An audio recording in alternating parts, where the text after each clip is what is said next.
Bismillahirrahmanirrahim. Hadirat ibu-ibu yang dirahmati oleh Allah Subhanahu wa taala. Alhamdulillah, puji dan syukur kita panjatkan kepada Allah Subhanahu wa taala di tengah kesibukan kita semua. Allah memberikan kita kesempatan untuk bisa berkumpul dalam rangka untuk mempelajari syariat kita dan apa yang ditorehkan oleh Al-Imam Ibnu Qayyim rahimahullah dalam kitabnya Ad-Da' wa Dawa tentang bahaya-bahaya atau dampak-dampak buruk dari kemaksiatan. Yang dampak-dampak ini hendaknya kita baca ulang-ulang, kita hadirkan dalam diri kita agar kita kuat dalam meninggalkan kemaksiatan dan tidak berani mendekati kemaksiatan. Karena kita hidup di zaman yang faktor-faktor maksiat begitu banyak. Hal-hal yang buat kita terlena begitu besar.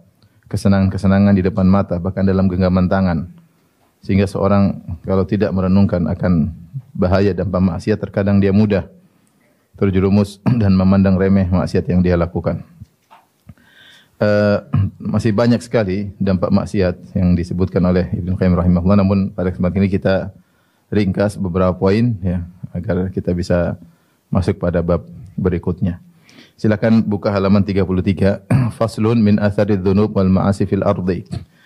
Fasal halaman 33 tentang dampak dosa-dosa dan maksiat di atas muka bumi. Beliau berkata, wa min atharidz dzunubi wal ma'asi, di antara dampak-dampak dosa-dosa dan kemaksiatan, annaha tuhditsu fil ardi anwa'an minal fasadi fil miyahi wal hawa'i waz zuru'i wath thimari wal masakin.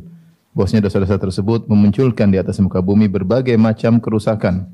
Kerusakan yang mengenai air, udara, tanaman-tanaman, buah-buahan, bahkan tempat-tempat hunian. Qala ta'ala, "Dhaharal fasadu fil barri wal bahri bima kasabat aydin nas liyudhiqahum ba'dhal ladzi 'amilu la'allahum yarji'un." Telah nampak kerusakan di daratan maupun di lautan akibat ulah perbuatan tangan-tangan manusia. Allah nampakkan kerusakan tersebut liyudhiqahum, agar Allah membuat mereka merasakan ba'dhal ladzi 'amilu, sebagian dari dampak yang mereka lakukan. La'allahum yarji'un, semoga mereka sadar. Ini dalil yang sangat tegas bahwasanya seluruh kerusakan yang terjadi di atas muka bumi terkait dengan air, terkait dengan udara, terkait dengan tanaman, terkait dengan buah-buahan, terkait dengan lokasi hunian, semuanya adalah akibat maksiat. Mungkin seorang ketika bermaksiat dia tidak menentukan ini, apa sih saya cuma satu orang bermaksiat, apakah maksiat saya akan pengaruhi kejadian atau peristiwa-peristiwa alam. Yang berpikir seperti itu mungkin bukan kita sendiri atau bukan dia sendiri. Semua orang melakukan maksiat tidak memikirkan akan hal ini, tapi ketika terakumulasi begitu banyak orang bermaksiat, maka terjadilah apa yang terjadi. Terjadi apa yang terjadi.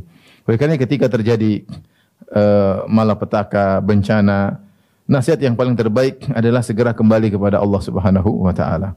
Namun kita dapati hampir jarang ada dai-dai yang berani menyampaikan akan hal ini. Ketika terjadi kerusakan, bencana, malapetaka, wabah, mereka selalu kembalikan kepada sebab-sebab duniawi. Ini adalah perkara biasa, ini karena pergantian musim, ini karena ini karena ini karena pergerakan lempeng kerak bumi, tabrakan dan macam-macam, tabrakan lempeng kerak bumi, pergeseran, sehingga tidak dikembalikan kepada akibat dosa-dosa yang dilakukan ya.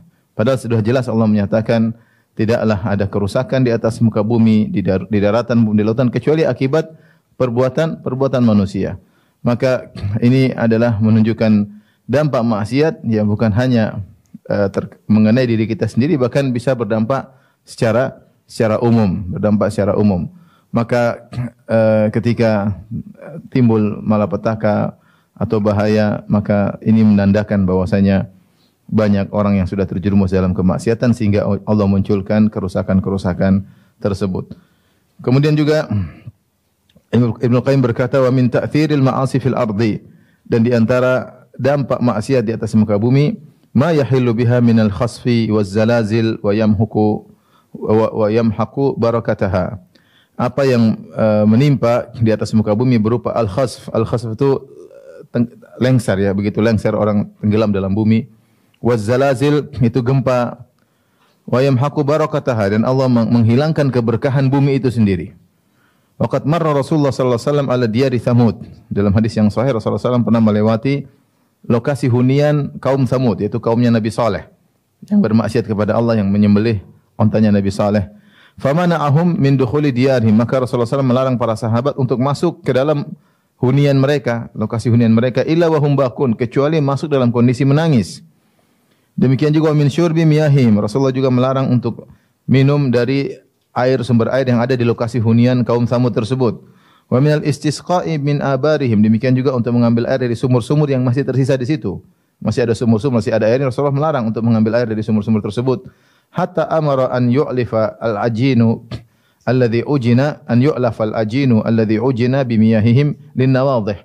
Sampai Nabi SAW menyuruh adonan roti yang sudah dibuat dari tepung, dari gandum dicampur dengan air, maka jangan dimakan tapi diberikan kepada onta-onta, dijadikan makanan hewan. Li ta'thiri syu'mil ma'siyah fil ma', karena maksiat itu punya pengaruh dalam air.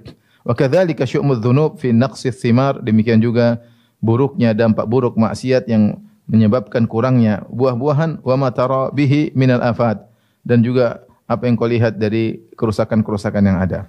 Sini seakan-akan Ibnu Qayyim memberikan dalil bahwasanya maksiat tidak terbatas hanya pada pelakunya saja, bahkan berdampak pada lokasi hunian pelaku tersebut. Bahkan pelakunya sudah lama meninggal dunia. Bukankah kaum Tsamud sudah tewas sekian lama, mungkin ribuan tahun sebelum Rasulullah dan para sahabat melewati lokasi tersebut. Namun ternyata dampak buruk maksiat tersebut masih ada di lokasi tersebut. Masih ada di sumber air yang ada pada di situ. Sampai Nabi SAW melarang sahabat untuk masuk. La tadkhulu masakinakum. La tadkhulu masakina qauman masakina alladziina dzalamu anfusahum. Ya, janganlah kalian masuk ke dalam tempat tinggal mereka, ya. Illa an takunu bakin, kecuali kalian dalam kondisi menangis. An tusibahum an yusibakum ma asabahum. Khawatir, kata Nabi, akan menimpa kalian apa yang telah menimpa mereka. Jadi sampai di sini disebutkan oleh para ulama, kalau seorang masuk di lokasi hunian yang pernah diazab oleh Allah Subhanahu wa taala, dia hendaknya menangis. Kenapa? Kalau dia tidak menangis, dikhawatirkan apa yang menimpa kaum tersebut bisa menimpa orang yang masuk dalam lokasi tersebut. Bukan azab, tetapi bagaimana matinya hati, kerasnya hati. Yang kerasnya hati bisa menyebabkan azab di neraka jahanam. Bagaimana seorang tidak menangis melihat suatu kaum yang hebat, yang terkenal, yang pernah megah di zamannya, yang bisa membuat tempat hunian yang begitu indah, gunung-gunung dipahat, dijadikan tempat tinggal, kemudian binasa gara-gara maksiat kepada Allah Subhanahu wa taala. Tidakkah itu membuat hati seorang menjadi takut kepada Allah Subhanahu wa taala? Maka pantas orang kalau lewat tempat itu harusnya menangis. Kalau dia tidak bisa menangis dengan ayat Allah yang Allah tunjukkan di hadapan dia, tidak menangis berarti hatinya bermasalah. Kalau dia tidak menangis, Nabi mengatakan an yusibakum ma asabahum. Aku khawatir menimpa kalian apa yang telah menimpa mereka, itu matinya hati. Ya. Oleh karenanya bayangkan maksiat yang begitu luar biasa dampaknya, tidak hanya menyebabkan pelakunya saja, bahkan sisa hunian pun masih memberikan dampak kemaksiatan. Memberikan dampak kemaksiatan. Sudah kita singgung juga perkataan Ibnu Katsir terkait dengan kaum Nabi Lut, yang Allah binasakan kaum Nabi Lut sampai jadilah lokasi hunian Nabi Lut menjadi tempat yang tidak ada kehidupan, kemudian menjadi tempat yang paling rendah. Ada yang menyatakan al-bahrul mayyit, laut mati, yang menunjukkan dampak maksiat luar biasa bukan kepada pelakunya saja, bahkan kepada penghuninya. Bahkan orang yang mau lewat saja bisa terkena dampak maksiat tersebut. Maka seorang waspada dari melakukan kemaksiatan, karena maksiat punya dampak bahkan kepada bumi tempat dia tinggal. Fasal berikutnya, faslun min uqubati dzunubi wal ma'asi, di antara dampak-dampak atau hukuman-hukuman yang Allah berikan kepada pelaku maksiat. Di antaranya annaha tudfi'u minal qalbi naral ghairah, mematikan dalam hati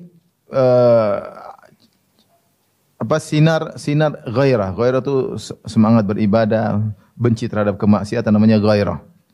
Allati hiya li hayatihi wa salahi kal hararatil ghariziyah li hayati jami'il badan. Yang bahwasanya cahaya atau sinar ghairah dalam hati itu, ya, semangat beragama, tidak suka dengan kemaksiatan, itu adalah sumber kehidupan hati. Sebagaimana panas yang ada dalam tubuh, kalau manusia mati kan dingin tubuhnya. Panas dalam tubuh itulah sumber menunjukkan bahwasanya badan tersebut, tubuh tersebut masih hidup. Fal ghairatu hararatuhu wa naruhu allati tukhriju ma fihi minal khabath was sifatil madhmumah. Ghairah yang ada dalam hati itu, yang panas itu bisa menghilangkan penyakit-penyakit yang ada dalam hati. Sifat-sifat yang buruk diusir oleh ghairah, dibakar oleh ghairah. Kama yukhrijul kir khabathal dhahabi wal fiddah. Sebagaimana alat pandai besi bisa menghilangkan karatan-karatan emas dan perak, kotoran-kotoran emas dan perak kalau dibakar dengan alat pandai besi maka akan hilang kotoran-kotoran tersebut. Demikian juga al-hadid dan juga kotoran emas, perak maupun besi. Wa asyrafun nasi wa alahum himmatan asyadduhum ghairatan ala nafsihi wa khassatihi wa ummin nas. Orang yang paling mulia, yang paling tinggi kedudukannya. Orang yang paling mulia dan yang paling tinggi semangatnya adalah orang yang paling besar ghairahnya terhadap dirinya, terhadap khassatihi itu keluarganya, orang yang sekitarnya dan juga kepada keumuman manusia. Jadi kita ghairah itu apa? Lihat ibadah semangat, lihat maksiat kita ada kebencian, itu namanya ghairah. Ya. Dan itu kalau ada sifat itu dalam diri kita itu bagus. Karena kalau ada keburukan akan diusir oleh ghairah. Ya, ada keburukan karena dia suka dengan ketaatan dan dibenci dengan kemaksiatan. Tapi kalau orang suka bermaksiat, itulah lama-lama redup mulai hilang. Lama-lama jadi biasa ya. Contoh misalnya sederhana, ada orang mungkin dia suka nonton film, misalnya film Korea. Di situ lihat laki-laki perempuan pacaran. Lama-lama lihat anaknya pacaran biasa aja. Dia sering nonton orang-orang pacaran. Lihat juga misalnya nonton film tersebut, suami selingkuh, istri selingkuh. Lihat orang selingkuh biasa aja. Dalam film juga selingkuh biasa aja. Kenapa? Sudah sering dia melihat apa? Maksiat. Sehingga gairah tersebut hilang dari dirinya. Tidak marah, tidak murka. Anaknya canda-canda sama laki-laki, dia cuek-cuekin aja. Dia tidak cemburu, dia tidak marah. Kenapa? Karena terlalu banyak maksiat yang dia lihat, maksiat yang dia lakukan. Padahal kalau gairah sudah hilang, maka hati itu menjadi lemah, lama-lama jadi mati.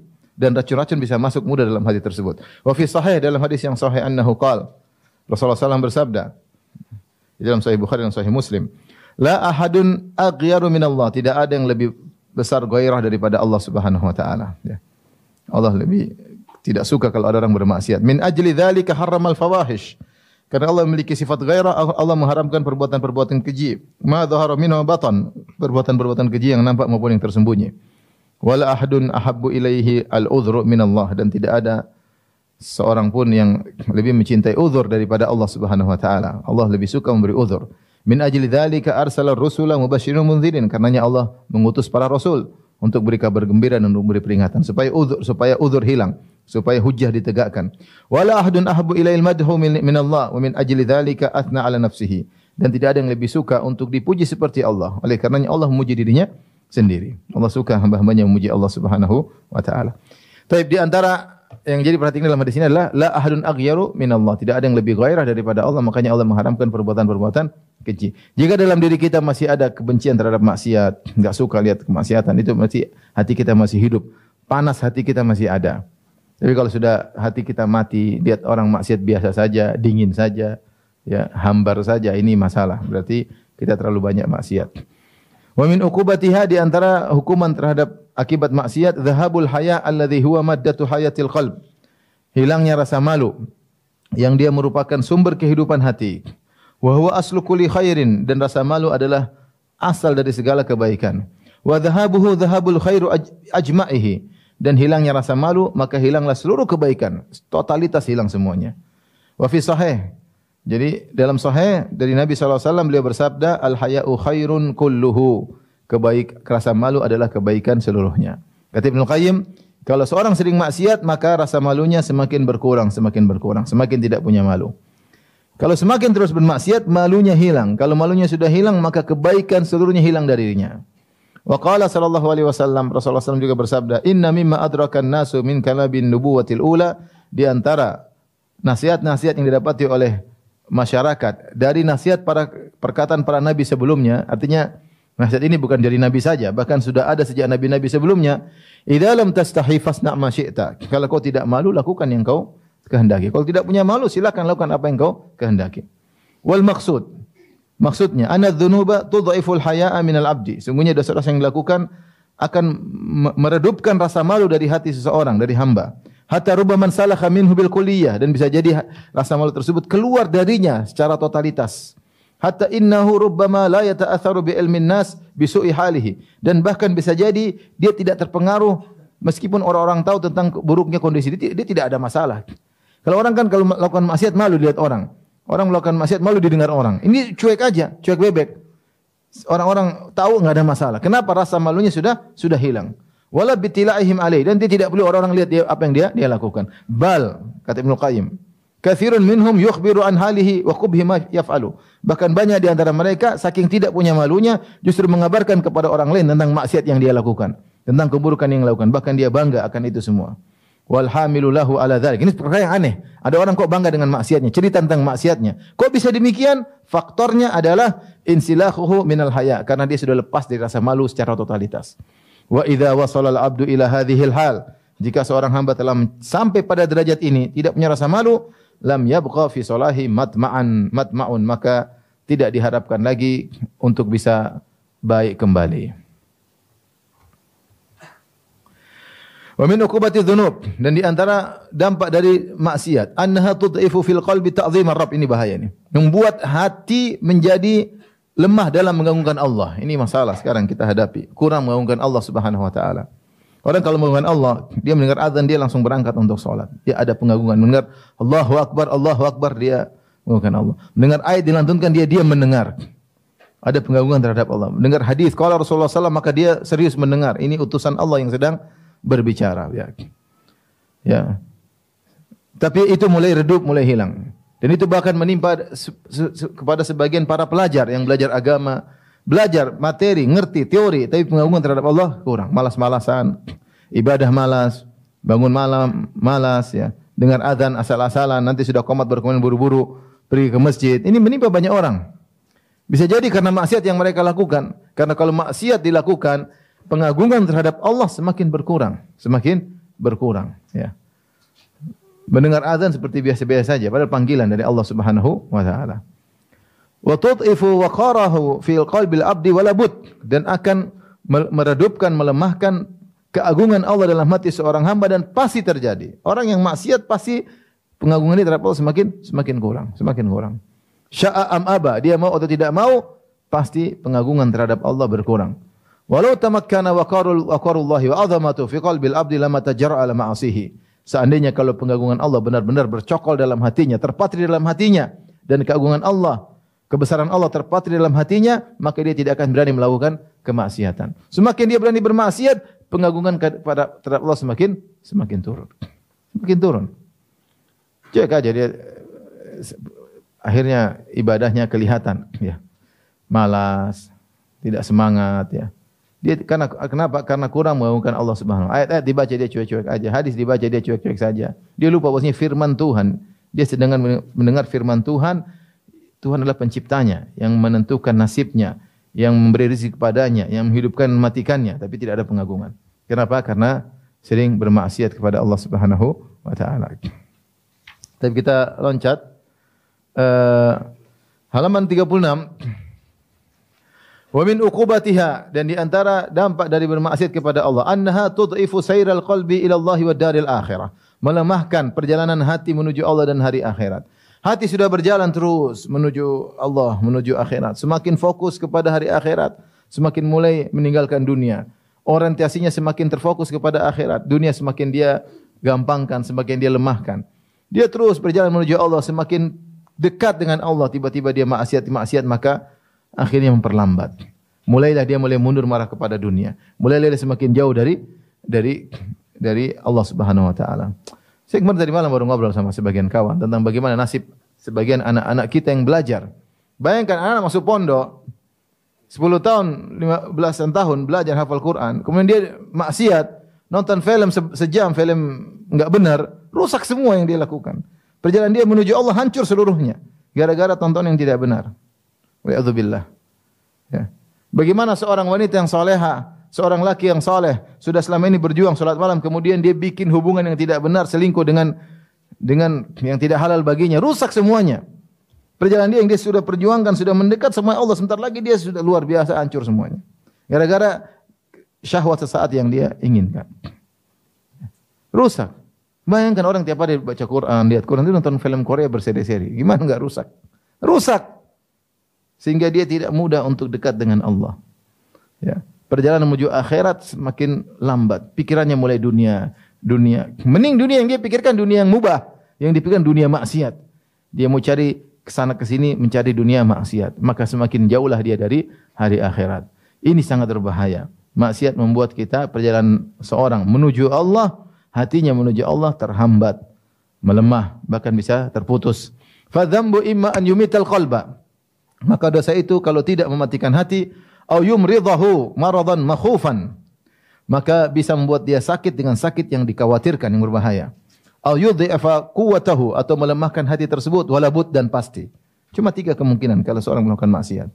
Kalau melakukan maksiat kita mikir-mikir, ya Allah saya sudah berusaha, sudah berjuang, kemudian mundur lagi. Ya Allah saya sudah. Kalau enggak hati mati, hati sakit dengan sakit yang parah, atau hati tersebut lemah dari perjalanan yang menuju Allah Subhanahu wa taala. Hatta yantahiya dha'fuhu ila al-asya'i thamaniyati allati ista'adha minha an-nabiy sallallahu alaihi wasallam, sampai di antaranya lemahnya hati teraplikasikan dalam 8 perkara yang Nabi sallallahu alaihi wasallam, 8 penyakit yang Rasulullah SAW berlindung darinya. Apa 8 penyakit tersebut? Al-hammu wal hazanu wal ajzu wal kaslu wal jubnu wal bukhlu wa dhala'ud daini wa ghalabatur rijal. Di antara dampak maksiat al-ham, gelisah melulu, al-hazan, al-huznu, hazanu atau huznu, dua-duanya boleh. Sedih, al-ajzu, ketidakmampuan, al-kaslu, kemalasan, al-jubnu, penakut, al-bukhlu, pelit, dhala'ud dain, terlilit hutang, wa ghalabatur rijal, dikuasai oleh para lelaki. Wa kullu itsnain minha qarinan, dan 2 perkara dari masing-masing ini adalah 2 yang saling bergandengan. Jadi, kalau orang bertakwa kepada Allah Subhanahu wa taala, ya. Dia mudah menghadapi ini semua, ya. Dia tidak selalu gelisah, dia tidak selalu sedih. Kenapa? Dia punya takwa. Bahkan berbagai macam problematik yang dia hadapi, dia tetap tegar. Kenapa? Dia punya hati yang kuat. Dia punya hati yang kuat. Allah beri kekuatan pada hatinya. Begitu banyak problematika, dia tegar. Dia sedih cuma sesaat, kemudian dia bisa tegar kembali. Kenapa? Hatinya kuat, beriman kepada qadarullah. Ya. Dia tidak malas-malasan. Kalau malas cuma sebentar, kemudian dia kuat lagi. Tapi kalau hatinya lemah, sudah. Kalau gelisah, enggak hilang-hilang kegelisahannya. Kalau sedih, tidak hilang-hilang kesedihannya. Kalau tidak mampu, tidak mampu. Kasal, malasan terus. Baca Quran malas, ini malas, itu malas, ini malas, itu malas. Nonton Korea rajin. Wal jubnu wal bukhlu. Takut, jadi penakut, jadi pelit, dan seterusnya. Wal maksud, intinya, anna dzunuba min aqwal asbabil jalibah li hadhihi thamaniyah. Sungguhnya dosa-dosa merupakan faktor terkuat untuk menimbulkan 8 perkara yang buruk ini. Kama annaha min aqwal asbabil jalibah li jahdil bala wa darakis syaqa wa su'il qada wa syamatatil a'da. Sebagaimana, ya, bahwasanya dosa-dosa merupakan sebab terkuat untuk mendatangkan jahdil bala, yaitu bencana atau musibah yang berat yang sulit dihadapi, kesudahan yang buruk, ya. Kemudian darakis syaqa, yaitu kesengsaraan yang rendah, su'il qada, kesudahan yang buruk, dan tertawanya musuh. Wa min aqwal asbabil jaliba li zawali ni'amillah. Demikian juga dosa-dosa termasuk sebab terkuat, faktor terkuat yang bisa mendatangkan hilangnya nikmat Allah. Wa tahawuli afiyatihi, keselamatan berubah menjadi tidak selamat. Wa faj'ati niqmatihi, mendatangkan tiba-tiba hukuman Allah yang datang dengan tiba-tiba. Wa jami'i sakhatih, dan juga menyebabkan seluruh kemurkaan Allah Subhanahu wa taala. Jadi ibu-ibu yang dirahmati Allah Subhanahu wa taala, ibu-ibu kalau gelisah melulu, ini berarti suka maksiat. Sedih melulu, itu juga Pak, berarti suka maksiat. Malas melulu, juga suka apa? Maksiat. Periksalah diri masing-masing. Kalau lihat Shopee semangat. Kalau suruh baca Quran enggak semangat-semangat. Buka tutup lagi, buka tutup lagi. Lihat WhatsApp semangat, ya. Ini kita cek diri kita masing-masing. Karena itu dampak-dampak maksiat. Segera perbaiki diri sebelum hati semakin rusak, semakin lemah, semakin enggak kuat. Dan benar-benar juga bukan kita aja, kita perhatikan anak kita juga, anak-anak kita. Ini zaman sekarang berat, ya. Dengan adanya berbagai macam medsos, TikTok. Subhanallah, berat.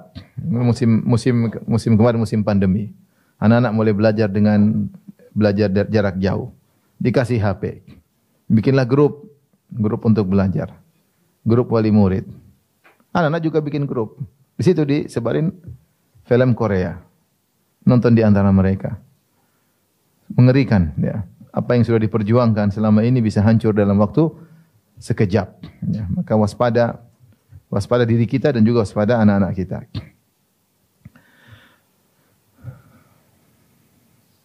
Betapa banyak wali murid yang mengeluh. Anaknya di pondok luar biasa, masuk di sekolah biasa hancur-hancuran. Hancur-hancuran laki-laki maupun perempuan. Mengerikan. Mengerikan. Wa min uqubatiz dzunub, dan di antara dampak-dampak dosa atau hukuman bagi pelaku dosa, annaha tuzilun ni'am wa tahullun niqam. Dia menyebabkan hilangnya kenikmatan-kenikmatan, wa tuhillun niqama, dan mendatangkan bencana-bencana. Nikmat yang ada hilang diganti dengan bencana-bencana.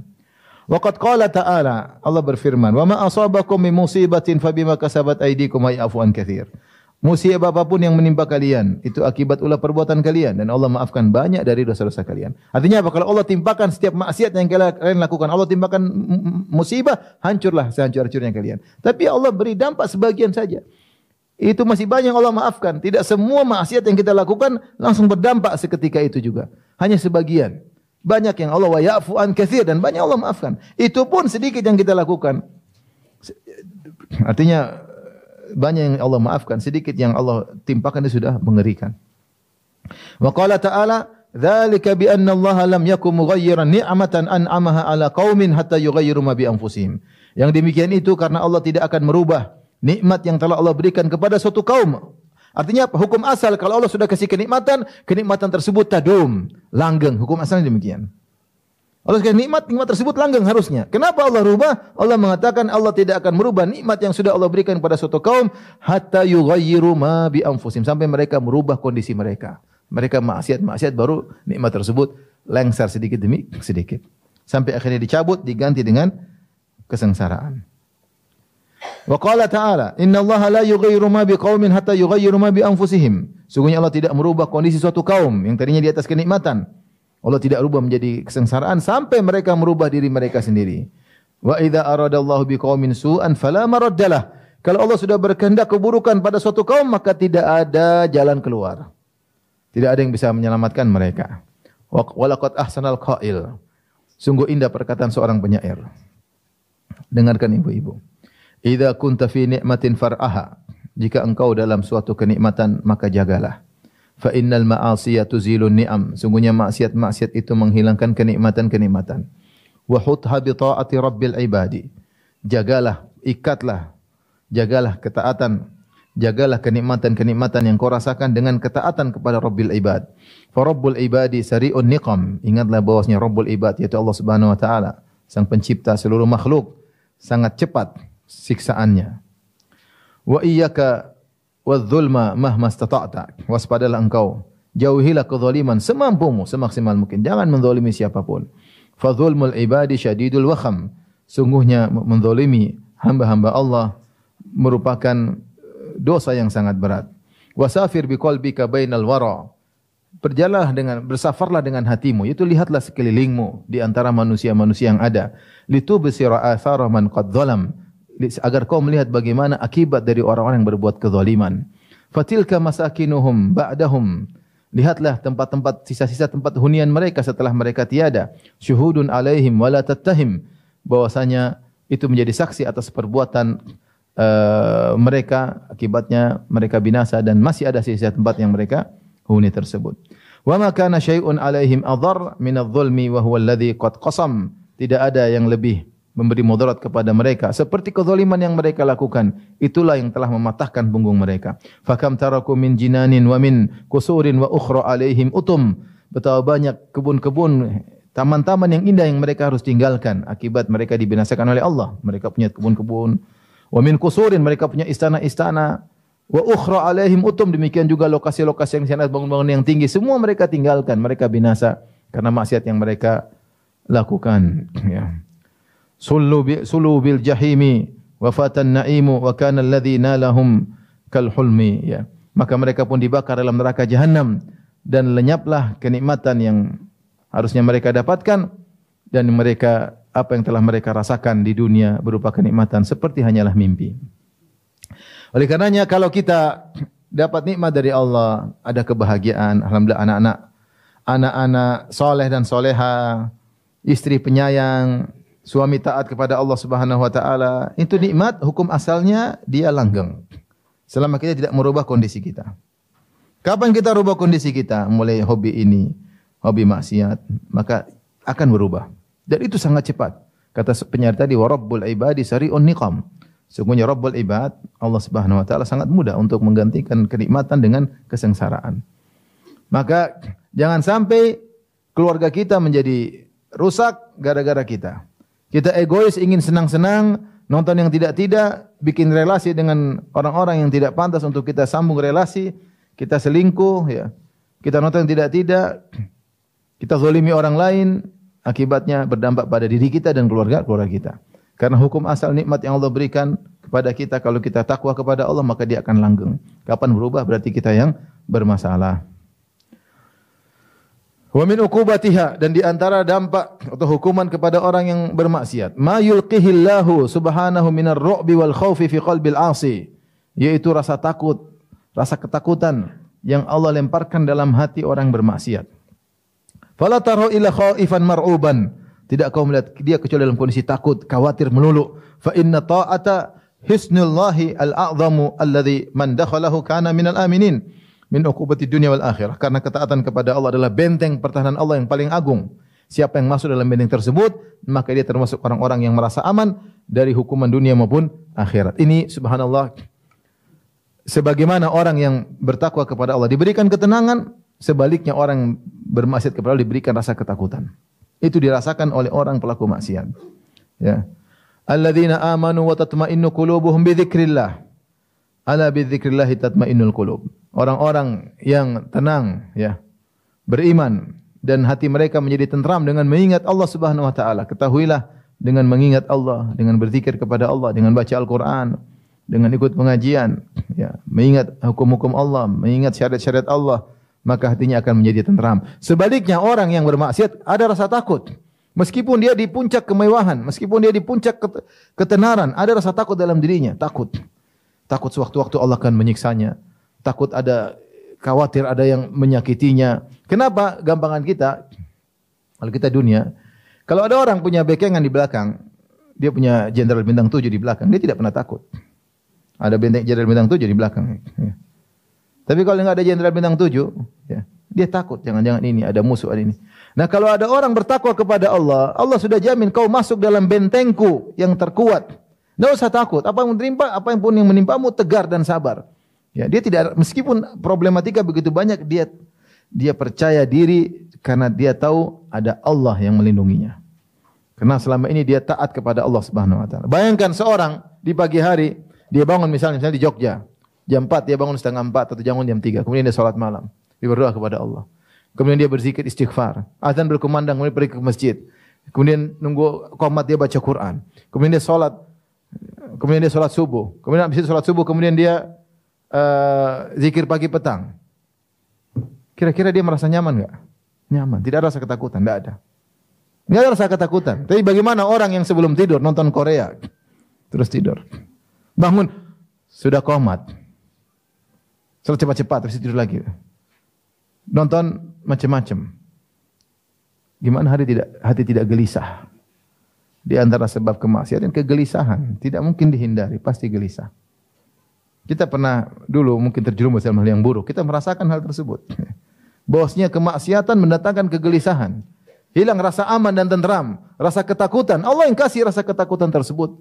Kenapa? Karena kita melanggar perintah-perintah Allah. Tapi kalau seorang bertakwa kepada Allah, saya sudah bertakwa sama Allah. Alhamdulillah, Allah berikan taufik untuk bisa salat subuh berjamaah.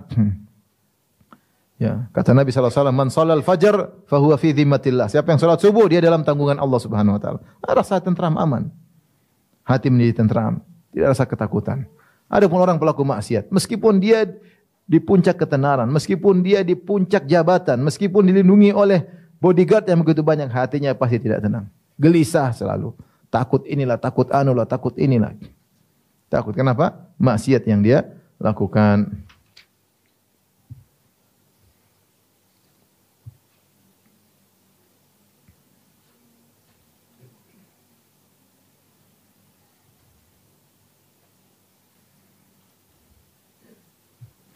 Taib, mungkin lihat bisa halaman 39.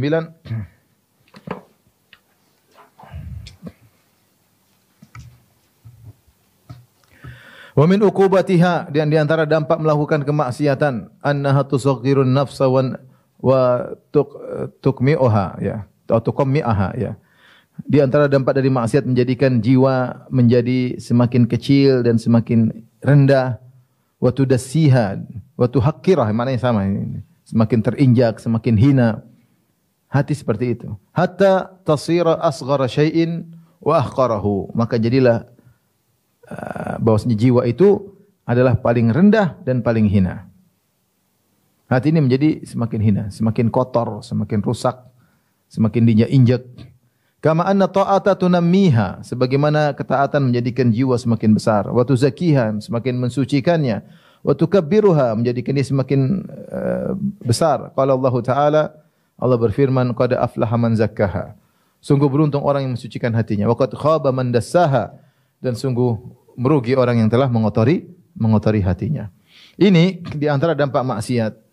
Kalau orang maksiat, dia semakin hilang kepercayaan diri, jiwanya semakin rendah. Dia rasakan tersebut. Dia merasakan kehinaan dalam dirinya. Hatinya semakin kotor. Mungkin orang semua menghormati dia. Mungkin semua orang hormat sama dia, tapi dia mendapat dalam dirinya kehinaan apa? Kehinaan jiwanya. Mungkin dia bentak-bentak orang, mungkin dia maki-maki orang, tapi dia rasakan dalam dirinya hatinya semakin hina. Kapan dia mulai ingat akhirat, hatinya tahu dia hatinya hina dan dina. Oleh karenanya, seorang, ya, jangan merendahkan dan menghinakan hatinya. Jangan merusak kesucian apa? Jiwanya. Jadikanlah jiwanya jiwa yang mulia dengan mensucikannya dan ketaatan kepada Allah Subhanahu wa taala. Ini hukuman yang didapati oleh setiap orang yang tenggelam dalam kemaksiatan. Wa min uqubatiha, dan di antara dampak dari maksiat, anal 'asi daiman fi asri syaitanihi wa sijni syahwatihi. Bahwasanya pelaku maksiat senantiasa berada dalam tawanan syaitannya dan menjadi dipenjara oleh syahwatnya. Jadi tawanan syaitan dan tawanan syahwatnya. Dan ini subhanallah terjadi. Wa idza quyidal qalbu taraqathul afatu min kulli janibin bihasbi quyudihi. Dan jika hati sudah terbelenggu, dia tidak bisa bergerak apa-apa, maka berbagai macam kekurangan akan menimpanya, berbagai macam penyakit akan menerpanya, dan dia tidak bisa bergerak karena dia terbelenggu dengan syahwat dan syaitannya. Wa mathalul qalbi mathalut ta'ir kullama ala ba'uda anil afat. Perumpamaan hati seperti burung, semakin dia terbang tinggi, dia semakin jauh dari bahaya-bahaya. Wa kullama nazala ihtawashathu al-afat, maka dia akan mudah terkena dengan penyakit-penyakit atau bahaya-bahaya. Wa aslu hadza kullihi, dan akar dari segala ini, annal qalba kullama kana ab'ada minallahi kanatil afatu ilaihi asra. Semakin jiwa semakin jauh dari Allah, semakin hati jauh dari Allah, maka penyakit-penyakit semakin cepat untuk menimpanya. Wa kullama qaruba minallah ba'udat anil afat. Semakin dia dekat dengan Allah, semakin jauh dari penyakit-penyakit dan mara bahaya. Dan ini subhanallah, lihatlah bagaimana orang yang sudah terjebak dalam maksiat. Dia menjadi tawanan syahwatnya. Syahwat menawan dia, tidak bisa apa-apa. Syahwatnya ingin nonton, dia akan nonton. Syahwatnya ingin bermaksiat, dia akan bermaksiat. Dia sudah kecanduan. Jadi dia tawanan syahwatnya. Waliyadzubillah, ini hati yang paling sengsara. Kemana-mana dia hanya menjadi tawanan syahwatnya. Dan kita tahu syahwat memerintahkan kepada yang buruk. Kalau dia tidak melakukan kemaksiatan, dia akan merana. Dia merasa tersakiti. Kenapa? Dia sudah ditawan oleh syahwatnya. Dan betapa banyak orang terjumpa dalam hal ini. Candu tidak bisa dia terlepas dari tawanan syahwatnya. Syaitan sudah membelenggunya. Waliyadzubillah, ya. Kita loncat, wa min uqubatiha sukutul jahi wal manzilati wal karamati indallah wa inda khalqihi. Dan di antara dampak dari maksiat, jatuhlah kedudukan dan manzilah dan kemuliaan pelaku maksiat di sisi Allah. Allah sudah tidak menghargai dia lagi. Jatuh kedudukannya. Demikian juga di sisi makhluk-makhluk Allah. Makhluk-makhluk Allah sudah tidak menghargai dia lagi. Kenapa? Fa inna akramal khalqi indallahi atqahum. Yang paling mulia di sisi Allah di antara makhluk-makhluknya adalah yang paling bertakwa kepada Allah. Wa aqrabahum minhu manzilatan atwa'uhum lahu. Dan yang paling dekat kedudukannya dengan Allah, yang paling taat di antara mereka kepada Allah. Wa ala qadri ta'atil abdi lahu takunu manzilatuhu indahu. Sebagaimana kadar ketaatan seorang hamba dengan Allah, disitulah kedudukan dia di sisi Allah. Fa idza asahu, kalau dia bermaksiat kepada Allah, wa khalafa amrahu, kemudian dia menyelisih perintah Allah, saqata an ainihi, maka dia jatuh di mata Allah. Fa asqatahu min qulubi ibadi, maka dia pun akan dijatuhkan dari mata-mata para hambanya. Maksudnya Ibnu Qayyim menjelaskan, bukankah Allah berfirman, "Inna akramakum indallahi atqakum." Yang paling mulia di sisi Allah adalah yang paling bertakwa di antara kalian. Semakin seorang bertakwa, dia semakin dekat dengan Allah. Semakin dekat dengan Allah, semakin mulia di sisi Allah Subhanahu wa taala. Kapan dia bermaksiat, dia semakin jatuh, semakin jatuh, semakin jatuh. Maka percuma jika seorang sudah jatuh di mata Allah. Meskipun hartanya banyak, meskipun dia tenar, tapi jatuh di mata Allah, di mata Tuhan yang menciptakan, maka tidak ada faedah baginya. Dan lama-lama dia pun akan jatuh di mata masyarakat. Masyarakat tidak akan menghormati dia. Masyarakat akan merendahkan dia. Kenapa? Dia terjerumus dalam bergelimang dalam kemaksiatan. Apa artinya hidup ini kalau ternyata kita hina di hadapan Allah? Ibu yang dirahmati Allah Subhanahu wa taala. Apa artinya hidup ini? Apa artinya kemewahan yang kita miliki kalau kita hina di hadapan Allah? Apa artinya orang-orang hormat sama kita kalau ternyata kita hina di hadapan Allah Subhanahu wa taala? Apa artinya kita memiliki pegawai yang banyak kalau kita hina di hadapan Allah Subhanahu wa taala? Apa artinya kecantikan yang kita miliki kalau ternyata kita hina di hadapan Allah Subhanahu wa taala? Oleh karenanya seorang jangan menjatuhkan dirinya di hadapan Allah. Kita bisa saja memandang orang, saya kadang bisa renungkan, misalnya ada seorang, kita lihat dia rendah, ya. Dari sisi ekonomi rendah, tapi ternyata dia dekat dengan Allah. Kenapa? Dia bertakwa kepada Allah, dia suka sujud kepada Allah Subhanahu wa taala. Dari sisi ekonomi mobilnya jelek, mungkin enggak punya mobil, rumahnya reot, kemudian motornya rusak-rusak. Kita pandang namanya manusia mandang dari sisi dunia, ya, orang rendah. Tapi ternyata dia sangat mulia di sisi Allah Subhanahu wa taala. Kenapa? Dia suka sujud kepada Allah. Maka urusan kemuliaan Allah yang lebih tahu, ya. Allah yang lebih tahu. Maka jangan pernah kita merasa diri kita tinggi, sementara ketakwaan kita masih terus bermasalah. Ya. Enggak usah jauh-jauh. Misalnya kita punya pembantu lah. Pembantu mungkin depan kita dia hina, mungkin dia agak bodoh, mungkin dia agak enggak ngerti-ngerti, dibilangin A, dia pahamnya B. Tapi lihat bagaimana ketakwaan dia salat 5 waktu. Dia gajinya 100%, dia kirim untuk orang tuanya. Yang belum bisa kita lakukan. Terus kita masih merasa lebih mulia daripada dia. Mungkin secara ekonomi jelas kita mulia dari dia, kita yang gaji dia, tapi belum tentu kita lebih baik daripada dia. Oleh karena percuma saya katakan, seorang cantik, jelita, punya barang-barang mewah, mulia, punya anak buah yang banyak, dihormati oleh semua orang, jadi buah bibir banyak, tapi ternyata dia hina di hadapan Allah Subhanahu wa taala. Dan tidak mungkin seorang mulia di hadapan Allah kecuali dengan ketakwaan. Tidak mungkin orang dekat dengan Allah kecuali dengan ketakwaan. Maka masing-masing kita berusaha untuk bertakwa. Program diri kita, bosnya waktu kita untuk kita gunakan takwa kepada Allah. Harus ada waktu kita baca Quran, sisihkan waktu. Harus ada waktu kita berzikir, subhanallah, alhamdulillah, wala ilallah, astaghfirullah. Harus ada waktu. Jangan waktu-waktu berlalu, enggak ada Quran kita baca, enggak ada zikir yang kita ucapkan, enggak ada kajian yang kita dengarkan. Bagaimana kita mulia di hadapan Allah sementara kita seperti itu?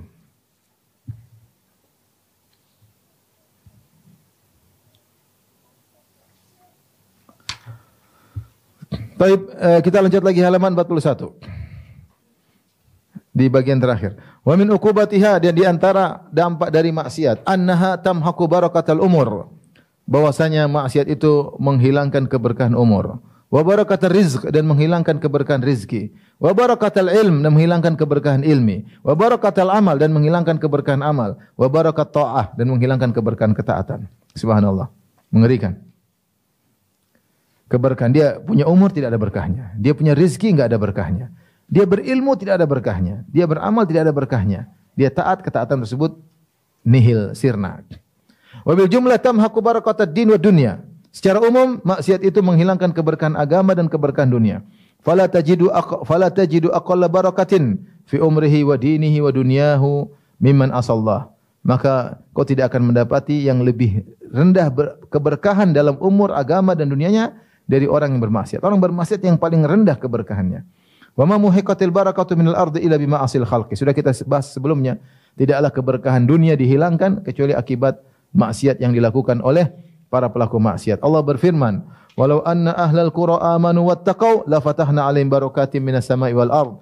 Seandainya penduduk negeri, suatu penduduk negeri beriman dan bertakwa, sungguh kami akan bukakan bagi mereka keberkahan dari langit dan bumi ya. Kemudian beliau berkata setelah menyebutkan hadis, "Walaisat sa'atur rizqi wal amali bi kasratihi." Bukanlah lapangnya bagusnya rizki dan amal dengan banyaknya rizki dan amal tersebut. Wala tulul umri bi kasrati syuhuri, bukanlah panjangnya umur dengan banyaknya bulan-bulan yang dilewati, wal a'wam dan tahun-tahun dilewati. Walakin sa'atur rizki wal umri bil barakati fihi. Tetapi kelapangan rizki dan umur adalah jika diberkahi oleh Allah Subhanahu wa taala. Ini poin yang penting yang perlu kita renungkan, terutama dalam poin barakatil ilmi, keberkahan ilmu.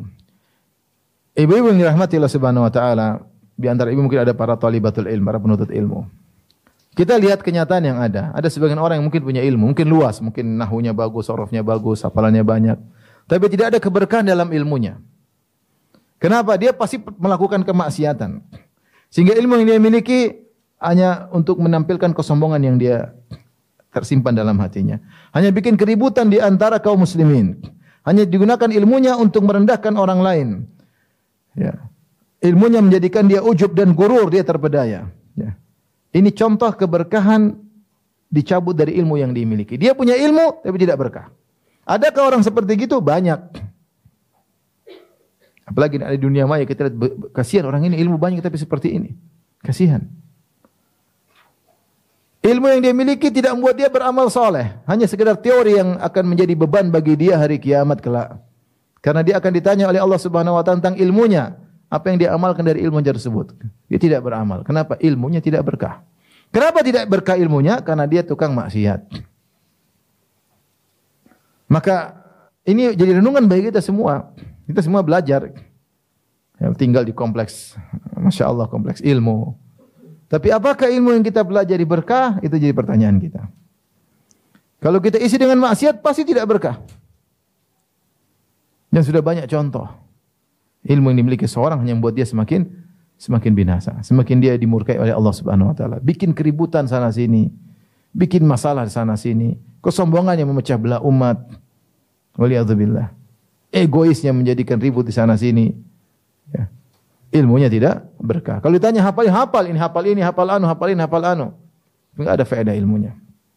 Kenapa? Di balik itu pasti dia melakukan maksiat yang mungkin tidak kelihatan oleh banyak orang. Berkahnya hilang. Ya.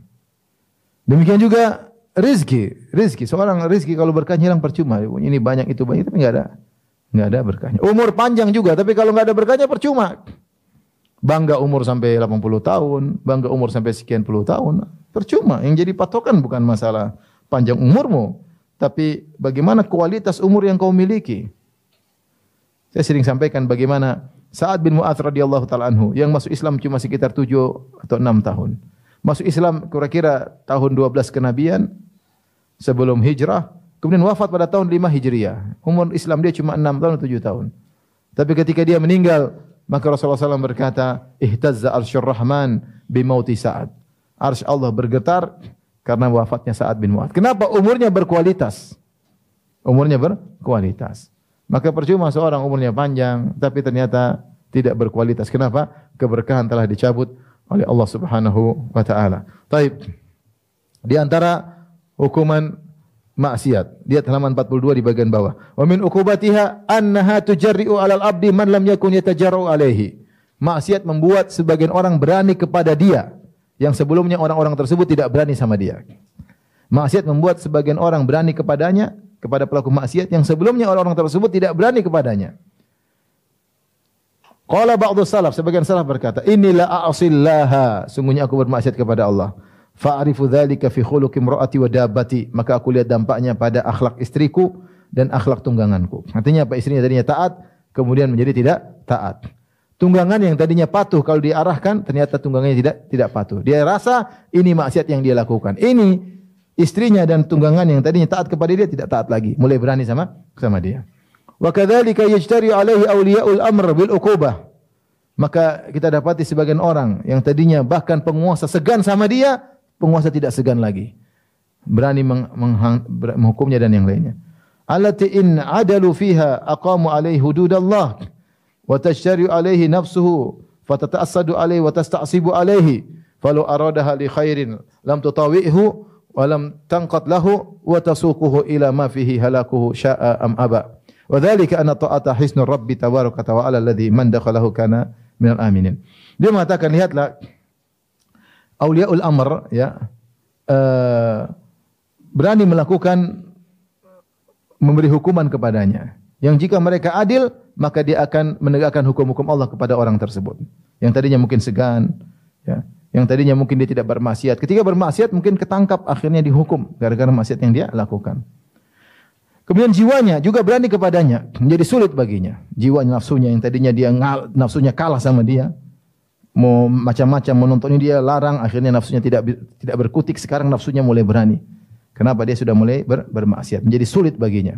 Kalau dia ingin jiwanya untuk kebaikan, nafsunya tidak mau. Ayo kita ke masjid, jiwanya enggak mau. Ayo baca Quran, enggak mau.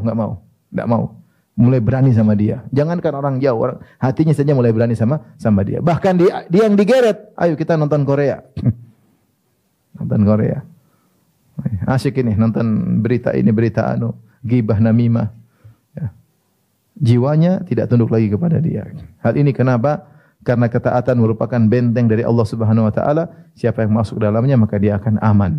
Yang keluar dari benteng Allah maka tidak aman. Taib, ibu-ibu yang dirahmati Allah Subhanahu wa taala.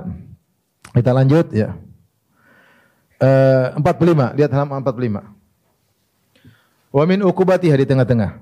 Wa min uqubatiha di antara dampak dari maksiat anaha madadun minal insan yamuddu bihi aduwahu alaihi. Sungguhnya maksiat yang dilakukan oleh seorang adalah senjata pertolongan yang dia berikan kepada musuhnya untuk menyerangnya. Saya ulangi. Sungguhnya maksiat annaha madadun minal insan yamuddu bihi aduwahu alaihi. Maksiat itu ibarat kekuatan atau pertolongan yang dia berikan kepada musuhnya untuk menyerangnya. Jadi dia memberikan senjata kepada musuhnya untuk menyerang dia. Wal maksudnya apa? Anna dzunuba wal ma'asiyah silahun wa madadun yamuddu bihal abdu a'da'ahu. Sungguhnya kemaksiatan dan dosa-dosa merupakan senjata dan pertolongan yang seorang hamba berikan kepada musuh-musuhnya. Wa yu'inum biha ala nafsi, sehingga musuh-musuhnya semakin bisa menyerang dia sendiri. Fa yuqatilunahu bisilahi, akhirnya mereka menyerang dia dengan senjata yang dia berikan kepada musuhnya. Wa yakunu ma'ahum ala nafsihi wa hadza ghayatul jahli. Dan akhirnya senjata tersebut berada bersama musuhnya untuk menyerang dirinya sendiri. Dan ini merupakan puncak kebodohan. Seorang penyair berkata, ma yablughul a'da'u min jahilin, ma yablughul jahilu min nafsihi. Musuh tidak akan bisa sampai kepada seorang jahil seperti keburukan yang menimpa jahil dari dirinya sendiri. Artinya musuh bisa menimbulkan kemudaratan kepada seorang jahil, tapi masih kalah dengan kemudaratan yang ditimbulkan oleh si jahil itu sendiri. Maksudnya apa? Hidup ini terkadang kita tidak selalu nyaman. Terkadang ada musuh-musuh yang tidak suka dengan kita, yang tidak suka dengan agama kita, yang tidak suka dengan harta kita. Kalau kita bermaksiat, maka seakan-akan kita memberikan kekuatan kepada dia untuk menjatuhkan kita, untuk merendahkan kita. Semakin kita bermaksiat, kita semakin keluar dari lindungan Allah dan kita semakin memberikan pertolongan kepada mereka untuk menyerang kita. Dan itu benar, semakin seorang jauh dari ketaatan kepada Allah, dia semakin merasa diserang, semakin jauh dari pertolongan Allah dan musuhnya semakin mudah untuk menyerangnya. Makanya ketika Umar bin Khattab radhiyallahu anhu mengirim pasukannya, maka Umar memberi nasihat, jangan kalian bilang kita muslimun, mereka kafir, kita pasti menang. Oh, mereka kafir, kita muslim pasti menang. Kata Umar, yang makna perkataan dia, kalian itu menang karena ketaatan kepada Allah. Kalau kalian bermaksiat, maka kalian sama mereka sama saja. Dan kalian bakalan kalah karena jumlah mereka lebih apa? Lebih banyak.